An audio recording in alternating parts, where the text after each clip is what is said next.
Good day, my wonderful students. You're welcome to today's class on English language. And for today's class, we'll be looking at the topic using context clues to understand word meaning. At the end of this lesson, the students are to be able to understand the meaning of words using context clues. When attempting to decipher the meaning of a new word, it is often useful to look at what comes before and after that word. The surrounding words can give readers helpful clues about the meaning and structure of the new word, as well as how it is used. Determine or clarify the meaning of unknown and multiple meaning words or phrases by using context clues, analyzing meaningful word pairs, and consulting general and specialized reference materials as appropriate. Now let's look at the common types of context clues. We have 1, 2, 3, 4, 5, 6 of them. Now let's look at root word and affix. Affix are those words that come either before or after a root word. When it comes before, it is a prefix, and when it comes after, it is a suffix. Looking at the example we used there, the major word we want you to find its meaning is ornithology.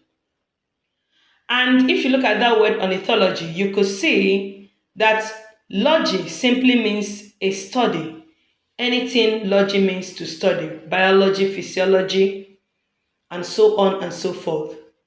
And we could see that in the sentence, they said people who study birds are experts in ornithology. Ornith here simply means birds, and the logy is now the study. So we can see the use of root words and affix. Another one is contrast. Look at this example. Unlike mammals, birds incubate their eggs outside their bodies. By placing contrast between mammals and birds, we get a clearer understanding of what birds and their characteristics is. Another is logic. Logic here, we see in the sentence, birds are always on the lookout for predators that might harm their young. The word we are to look out for here is predators, and we can see that with the use of the logic that birds are always on the lookout for predators that might harm their young ones, the meaning of predators is already seen in the last part or the last clause of that sentence that says that might harm their young. We know predators are animals that feed on their prey, and when we talk about prey, on other animals which are harmless. Now we can see the use of logic in understanding what a predator is. Also, the use of definition. This is a very common way of finding word meanings.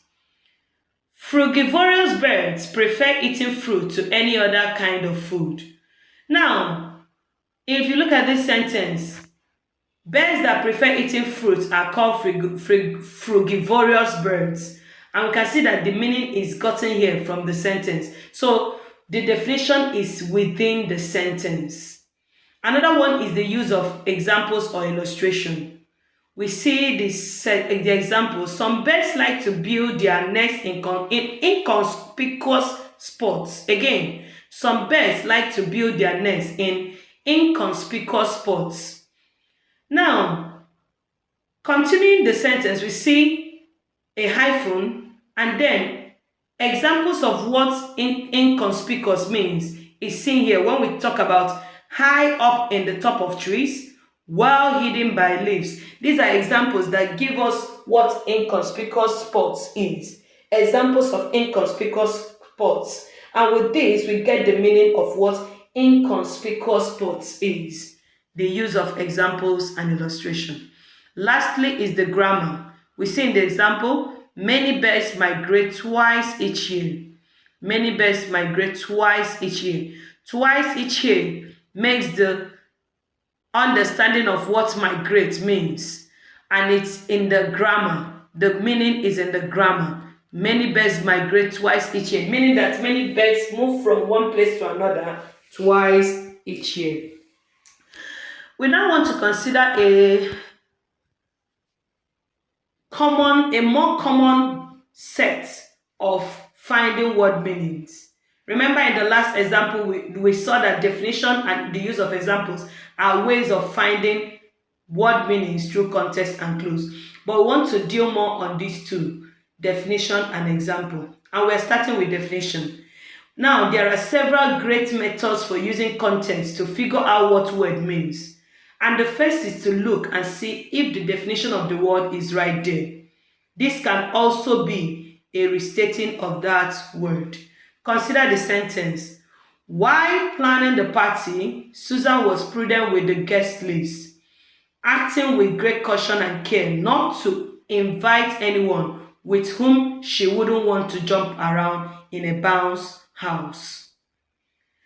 What does prudent mean? In this sentence, definition of the word is right there. Who is being prudent? The answer is Susan. With what? The guest list. Now you don't need to know what prudent means to figure out. And how else is Susan's behavior with the guest list described? They say, and the answer is, she's acting with great caution and care. So what is the definition of prudence here? Simply means acting with great caution and care. Now let's look at use of examples. Other times you will see examples that help explain the word in question. This is very similar to finding the definition. Look at this sentence. Devin procrastinated to avoid his homework all day, watching TV, playing video games, and even writing thank you cards to his grandparents. What does procrastinate mean here? This time it is not defined elsewhere in the sentence, but we do have examples of what it means.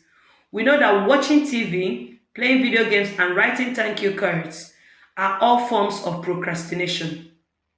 If Devin should be doing his homework, but he's doing other things instead, then procrastination must mean delaying or putting off. Now, those examples helped us to find out what procrastination is. So with this, we end today's class by letting you understand that you don't need the dictionary to find the meaning of a word.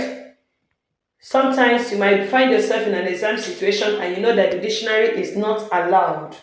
So you will be forced to understand the meaning of a word without a dictionary. And how can you do that? Through context clues. And I have given you 6 common types of these context clues. And I singled out 2 of it, definition and examples. Always look out for the definition of a word in a sentence in order to find the meaning. Or sometimes if the definition is not there, there could be illustrations and examples that could lead you to the meaning of the word in question. With this, I say thank you so much, my students. And remember, this is the end of this term's teaching on English language. We have so much exhausted, so much on our skin.